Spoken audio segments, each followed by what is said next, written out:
Greetings, viewers. This is King H from Southern Cameroon, Ambazonia. Welcome to my platform. This is a Pan-African platform. Please like, share, and subscribe. The discussion of today centers around Russia, China, United States, and the fight for global mega superpower. But before I venture into that discussion, I want to say this channel discusses geopolitical issues from a Pan African perspective, or at least from King Achu's perspective. So let's get into the discussion.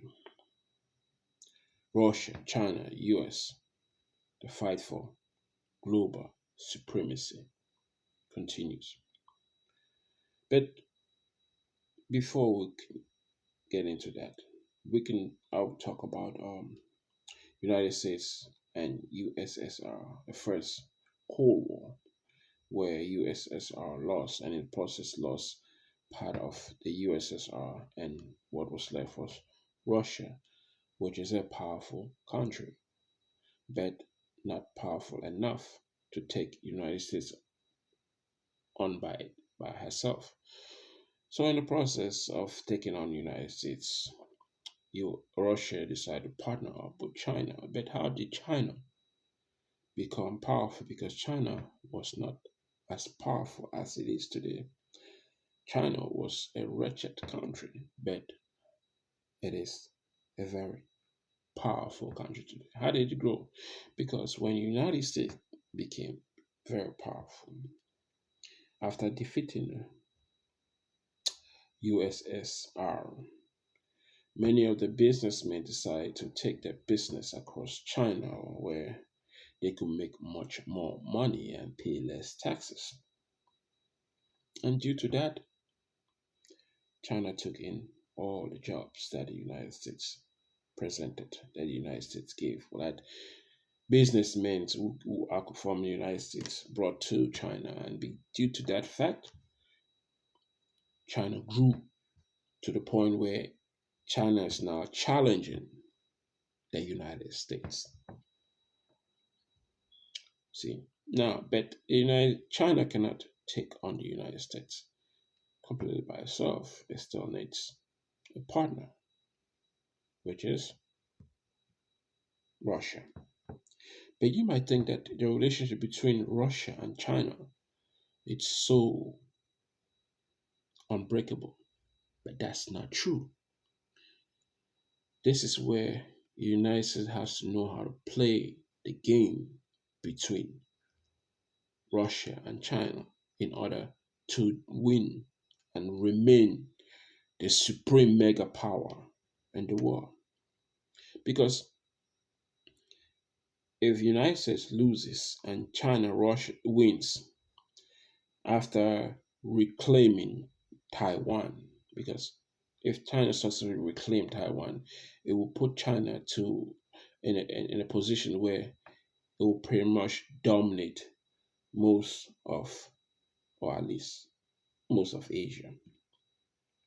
Not all of it, but most of Asia, which countries like Japan and other nations will not be so happy. So there are many other nations that want to make sure that the power of China diminishes. They want to be able to control the power of China. Meanwhile, China wants to rise and consumes everything in its path, including Taiwan. So the Cold War between China and the United States continues, where China wants US on Taiwan stocks. China to US, don't play with fire over Taiwan. China sends warplanes into Taiwan air defense zone, and it goes, the war goes on. But at the same time, Russia decided to send military towards Ukraine, towards the border of Ukraine. making it seem as if the United States is fighting two wars. But the key is that Russia also has to understand that if China succeeds, China will eventually try to consume Russia in the process because whoever becomes the mega superpower will dictate how things is run across the entire world. It's not good for Africa. But then again, African countries don't want to build their superpower through the regional sector because trying to create a one Africa superpower is almost impossible. It's not going to happen in this time or the next anytime soon. If you give it 100 years, 200 years, African unity would not be so strong to make the continent powerful. Because whatever is happening across China and United States and Russia will eventually affect Africa. So the African leadership who don't have vision for the future, because well, they're gonna die probably before that happens, or even if it happens, well, they won't give a fuck because they're not gonna live that long anyway. But Africa will find a way to survive, one way or the other. They always do. But the future leaders of Africa need to understand the geopolitical issues around the world.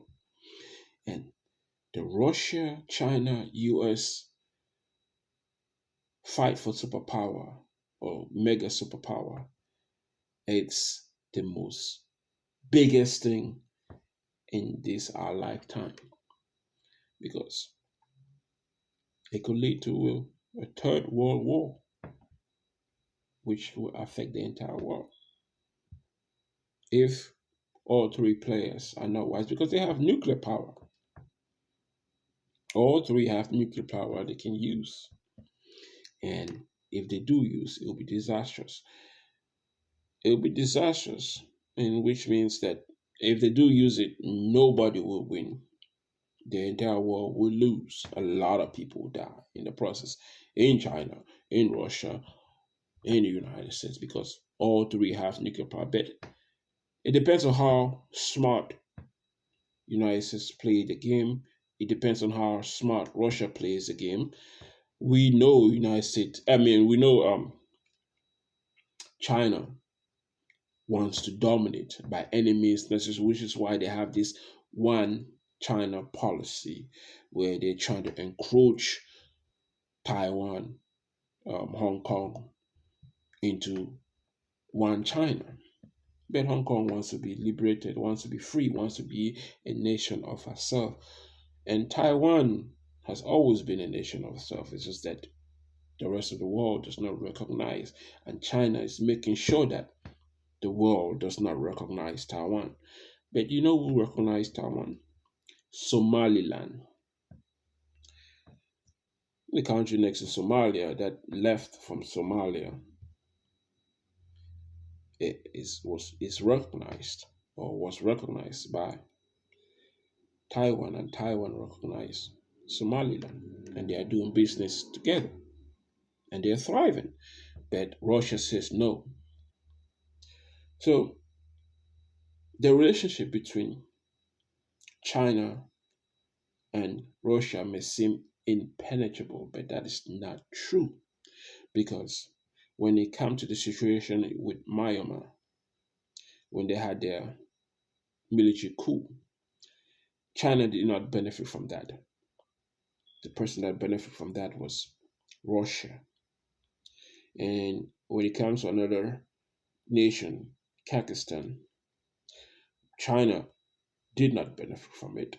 A country that benefited from it was Russia. So, in other words, both Russia and China may be playing a game of tit and tat because they are trying to grab certain position in the world to grow their mega superpower, which they will use to consume or control the United States and the rest of the world. So this is where I think the president of the United States, President Joe Biden, is trying to be smart about it because he has asked for a summit between Russia and China to have a discussion where they can actually try to escalate the issue between Russia and Ukraine and the fact that they have their military in closer to the border of Ukraine. And if United States and Russia can solve that issue, then, or at least slow the momentum of that issue, then United States could focus on China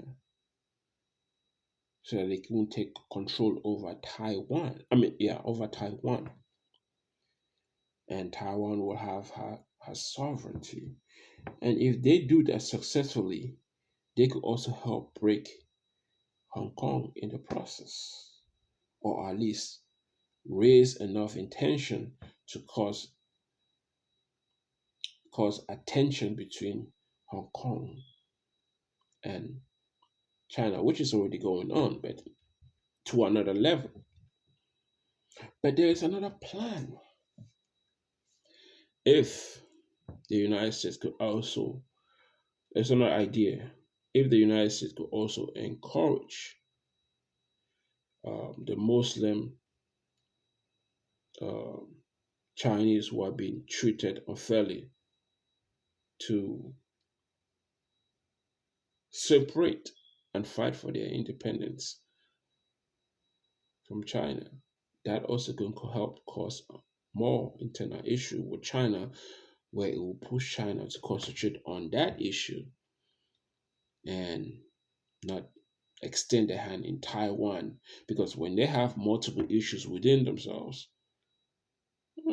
within China,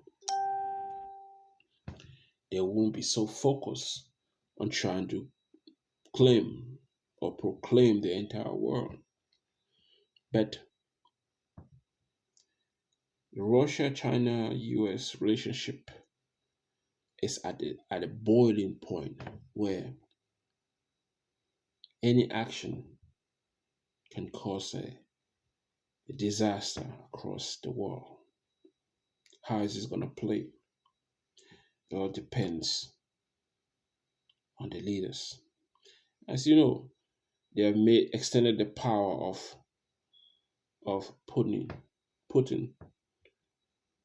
for so many years. He can be powerful, like I don't forgotten the amount of years, but he can be in power because he wants to extend the power of Russia, make Russia Federation into a global mega superpower where it can dictate around the world. But China is also fighting for that spot, and the United States does not want to lose their spot. But because of many wars the United States have fought, and because of the many internal issues like the US race riots that is going on, it has put the United States in a spot where they are losing allies like Germany or France, who are trying to work with China and Russia. How is this going to play? Only time will tell. Only time will tell. Will the United States be able to succeed to defeat China, or will China defeat the United States? And if the China defeat the United States, who's going to benefit from that? The Chinese Americans going to benefit, probably, because hey, they will now have the power if they do succeed to claim Taiwan and become very powerful. But would they? Time will tell. How would Russia play between the United States and China? Because although China seemed to be a strong ally to the United to China, but they are still competing because China, Russia, and United States all want to be the superpower of the world. How come African leaders are not thinking of strategies, of ways to making Africa more powerful? Because whoever becomes powerful, the rest will have to abide by those who are in power. So it is time for Africa to re strategize, reorganize. The youths must think and act boldly. The nations we have can still be countries, can still be states, but must think about cooperation, integrated cooperation with other countries based from their region. West Africa will have to become more integrated softly so as to create a power base that goes to East Africa, Southern Africa, Northern Africa, and Central Africa. Because if we don't, if we think that we can act as one, as like the African Union is bullshit. The best way forward for Africa to thrive is to recognize the states or the countries in Africa, those that are fighting for their liberation, like Southern Cameroon, and become part of the regional structure so as to so as to create or forge a superpower, a five superpower within Africa. And we don't need the African Union because the African Union is an extension to those who are in control. But if we create strong regional power, West Africa, East Africa, Central Africa, Northern Africa, the chances for Africa to survive and thrive would increase. Yes, there will be corruption, but there's much more corruption now through the African Union than it would be when we have structured, integrated, or self-integrated regional power within the countries of Africa. That is the key that we need to work on as Africans. And we need to learn from each other and see what the world is doing. Because they are fighting to nations like China, Russia are fighting to be the superpower. And when they are the superpower, they will have the ability and capability to dictate to the rest of the world. Can this possibly lead to a nuclear war between China and the United States or between Russia and the United States? Probably. Will it happen? Who knows? It might. Only time will tell. This is King H. Please like, share, and subscribe to my channel. Till next time.